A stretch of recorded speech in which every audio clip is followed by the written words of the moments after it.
The moonlight reflected off Begum Hatun's sword as she stood at the edge of the Kayu camp, watching the warriors train.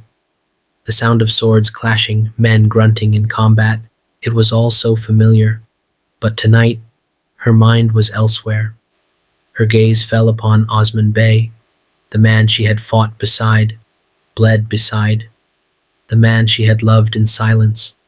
She had always known where his heart lay, Bala Hatun. But knowing did not make it easier.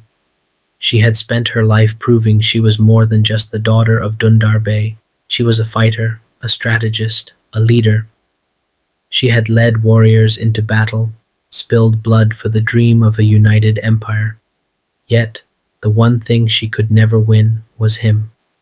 A warrior does not beg. A warrior does not break. A warrior endures. And so, Begum Hatun buried her heart beneath steel and duty. The fire of war. The attack came at dawn. The Byzantines, seeking revenge, stormed the Kayu camp, the air filled with war cries and the clang of metal. Begum was among the first to take up her sword. She fought like a storm, fast, fierce, unstoppable. Osman fought beside her, his blade carving through enemy ranks. For a brief moment, their eyes met in the chaos, a fleeting second where nothing else existed. And then it was over. The Byzantines defeated, the Kayu victorious. As she caught her breath, Begum saw Osman rush past her, toward Bala. His hands checked her for wounds, his voice gentle. Begum turned away.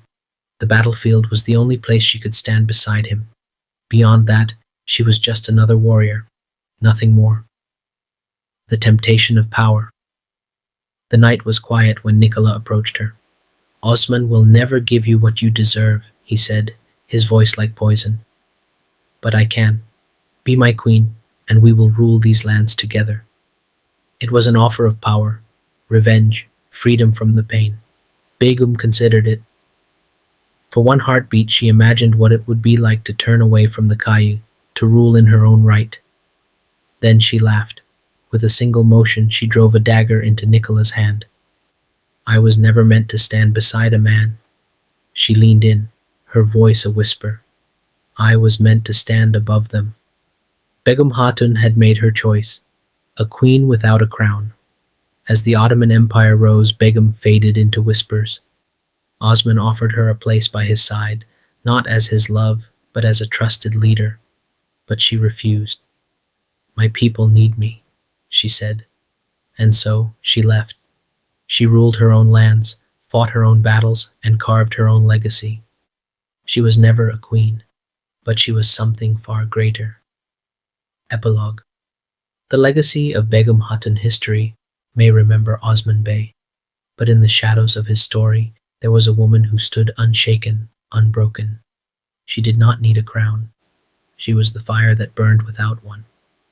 Begum Hatun, the warrior who chose honor over love, strength over sorrow, and a path all her own. Was Begum Hatun the strongest woman in Kuruluş Osman? Let us know in the comments. And before you go, don't forget to like, share, and subscribe for more legendary stories.